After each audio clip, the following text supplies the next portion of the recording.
जय श्री राम।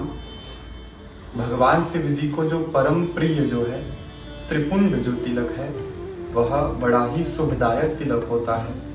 लेकिन वर्तमान समय ऐसा है कि केवल सुंदरता के लिए ही जो है त्रिपुंड लगाया जाता है। ना तो कोई शास्त्रीय विधि का पालन किया जाता और ना ही कोई त्रिपुंड के महात्म्य को जानता है।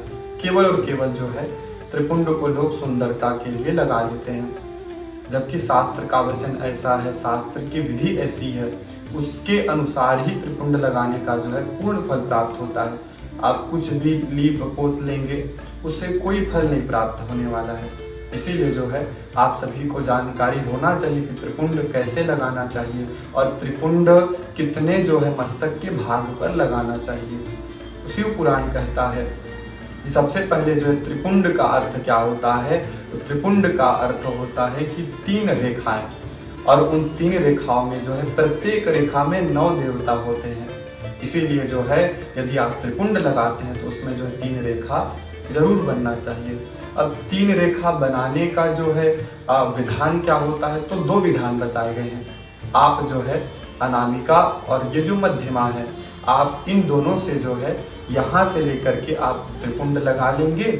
और उसके बाद कहा गया है कि अंगूठे से जो है आप प्रतिलोम भाव से ऐसा करते हुए जो है उसको 3 रेखा बना सकते हैं। अनामिका और मध्यमा इन दोनों से आप ऐसे लेकर के करिए और उसके बाद जो है अंगुष्ठ से प्रतिलोम भाव से जो है उसको 3 रेखा बना सकते हैं। दूसरी विधि है कि आप ये जो बीच की 3 जो उंगलियां हैं, इन तीनों उंगलियों से जो है आप त्रिपुंड लगा सकते हैं। लेकिन कहा गया है कि त्रिपुंड का आकार कितना होना चाहिए, तो कहा गया है कि भौहों के मध्य से भौहों के अंत तक होना चाहिए त्रिपुंड।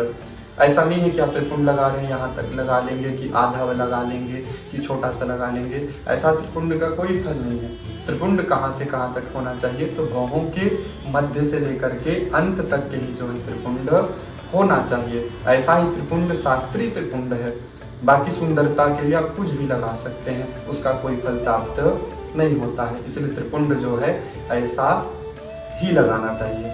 और शिव पुराण तो यहाँ तक कहता है कि केवल मस्तक पे त्रिपुंड नहीं, आप दोनों भुजा में लगा सकते हैं, आप जो है अपने हाथ में लगा सकते हैं, अपने जो है शरीर के अलग अलग अंग बताए गए हैं जिसमें आप त्रिपुंड लगा सकते हैं। मस्तक, ललाट, कंठ, दोनों कंधा, दोनों भुजा, दोनों कोहनी, दोनों कलाई, हृदय, नाभि, दोनों पसली, पृष्ठ भाग में आप त्रिपुंड जो है लगा सकते हैं। और त्रिपुंड लगाने का जो है बड़ा शुभ फल बताया गया है। इसीलिए जो है विधि पूर्वक त्रिपुंड लगाइए और उस त्रिपुंड का फल जो है जरूर प्राप्त होता है।